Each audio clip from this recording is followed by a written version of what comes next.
Okay, so I'm here with Ray Silence at the Onslow County 911 Center. Ray, can you just tell me a little bit about what goes on here, what your day-to-day is like? Yes, ma'am. We have 7 different 911 consoles. All consoles are universal.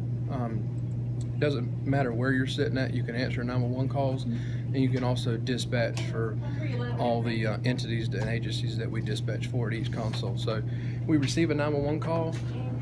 We utilize our protocols, whether it be medical, fire, or police, and we asked a series of questions. But once we get the address, the telephone number, and what the nature that you're calling for, and what you need as far as EMS, police, and fire, we dispatch automatically.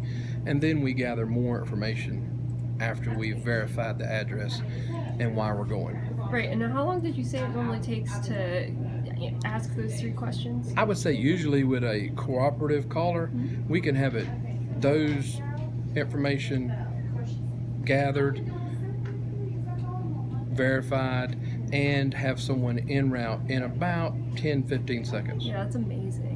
And then typically someone will stay on the phone, right?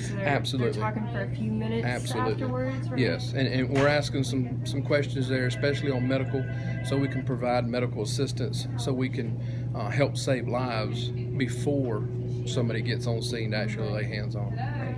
Can you talk a little bit about what goes into the saving lives portion of it? So we talked about the joint radio system and things like that. Oh yeah, with the medical side of it, we have a national certification through Priority Dispatch, and what that allows us to do is do life-saving techniques over the telephone. Meaning, if they're choking, we can instruct the caller how to try to help the choking, how to deliver a baby.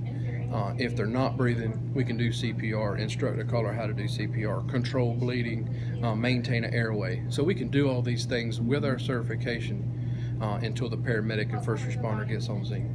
Right, and Ray, can you just talk about how it's important for dispatchers to be able to multitask? I know we talked about how a call might come in and then you've got a police officer who's giving you information at the same time. When it gets busy in here, just because you're dispatching a radio, let's say you're on law enforcement for the sheriff's department, you might have to, and you most likely will have to, answer a 911 call. So while you're on that 911 call, gathering information of a person not breathing or somebody needing CPR or something like that, you could also be hit with your law enforcement officer yelling for help over the radio. So not only will you have to take that 911 call, but you're also going to have to help that officer on the radio get that officer help when they need it.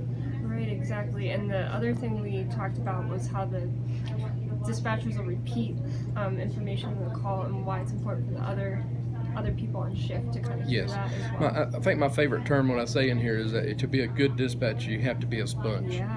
You have to hear everything and then more while you're in here. So you might be on a call with someone that drove by a wreck that's not with a patient, and they want to report the wreck. Well, somebody else in the 911 center might be on the same 911 call reporting the same wreck, but their caller be on scene with the patient. So you being the sponge, hearing this, you can disconnect your call with that caller, let that caller know we've got somebody on scene with the patient, thank you for calling, and then you can release the call to answer the next 911 call. How long would you say it typically takes before people can kind of get into the swing of things over here? Depending on how quick you learn, I would say probably 2.5 years. Yeah, it's a lot to learn. Yes, ma'am. So Yes, ma'am. Totally understandable. Anything else you wanted to add? I think that's good. All right, thank you.